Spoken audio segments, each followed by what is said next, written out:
southeast Turkey. According to mainstream archaeologists, this ancient stone complex contains the world's oldest known megalithic structures, dating back at least 11,500 years. Prior to the discovery, the people of this time period were thought to be hunter-gatherers, and nowhere near advanced enough to achieve such an impressive feat of engineering. And as far as ancient astronaut theorists are concerned, just as remarkable is the fact that these ancient structures once again point to the importance of the number 12. This is the oldest stone circle complex in the world. If we look at the most sophisticated of the stone enclosures, we find that there are 12 T-shaped stones focused around two huge gateway-like monoliths in the centre. We have to ask ourselves, why 12? Is there something to be learned from the fact that the oldest known megalithic structures on Earth incorporate the number 12? Researchers point out that the number 12 turns up at many other archaeological sites around the world. Other ancient sites that encode number 12 include the stones of Stennes on the Orkney Islands, which dates back to at least 3100 BC. Only a few stones still remain, but originally there were 12. We also have the 12 Apostles of Ilkley Moor up in Yorkshire, where strangely, many UFO sightings and strange lights have been recorded.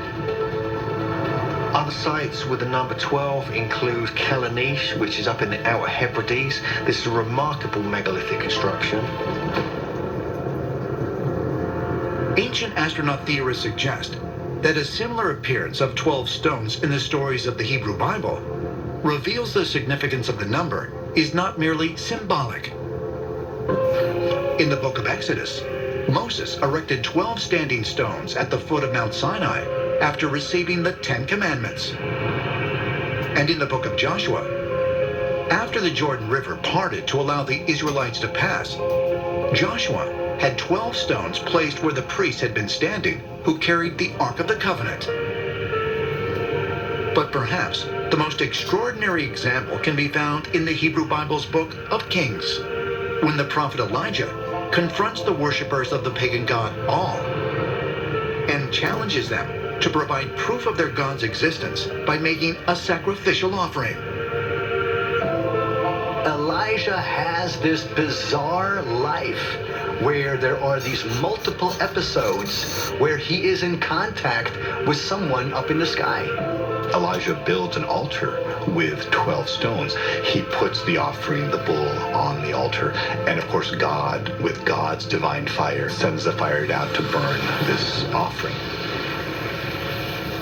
Why 12 stones? Was it one stone each for the 12 tribes of Israel? That's the common explanation. But is there something more?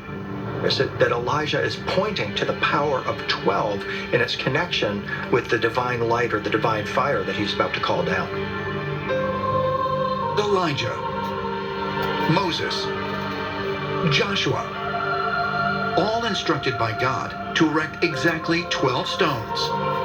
But regardless of whether or not these stories reflect actual historical accounts, is there a profound message contained within this repeated pattern?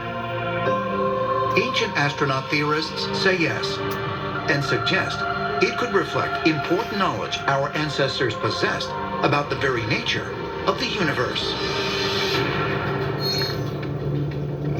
Canton, New York, 2003. Mathematician Dr. Jeffrey Weeks and his colleagues suggest, based on analysis of maps of the Big Bang, that the universe takes the 12-sided shape of a dodecahedron. A team of scientists headed by Jeffrey Weeks made a remarkable deduction about the universe. They believe, based on cosmic radiation data they've accrued, that the universe may in fact be a dodecahedron-shaped system, which is quite incredible. So again, we have this number 12, and we have leading scientists saying, hey, yes, this may well be the actual shape of our reality. So this discovery shows us that from the macro level, the universe level, down to the societal level, that the number 12 seems to be the ruling mystical number of the universe.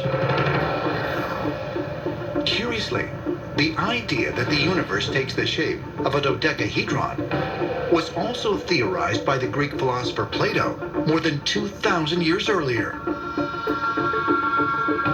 Plato describes an early image of the Earth in something called the Phaedo as a dodecahedron, that is 12 panels. This shape represents the ether, the life-sustaining life force that animates everything. The Greeks were masters of geometry. And Plato and many of the Greeks thought that this was the key to the universe. That the universe obeyed what are called magic numbers. Magic numbers encoded in the laws of geometry, numbers which seem to be the basis of reality. Numbers created by the gods that were talking to us through numbers. What Plato described is the view that is seen by the gods or by advanced souls who are able to escape the physical and enter into the metaphysical realm. Where did Plato get that knowledge? It's quite possible that he came into contact with some higher intelligence, maybe even extraterrestrials, that want to see us ultimately fulfill our destiny. Is it possible that special knowledge was imparted to Plato so that future generations of humans would take notice and seek to better understand the cosmic significance of the number 12? And if so, could this also be why the number 12 was incorporated in so many ancient structures? Perhaps further clues can be found by examining curious anomalies within our own human DNA. Alien Con is back. Different. Very different.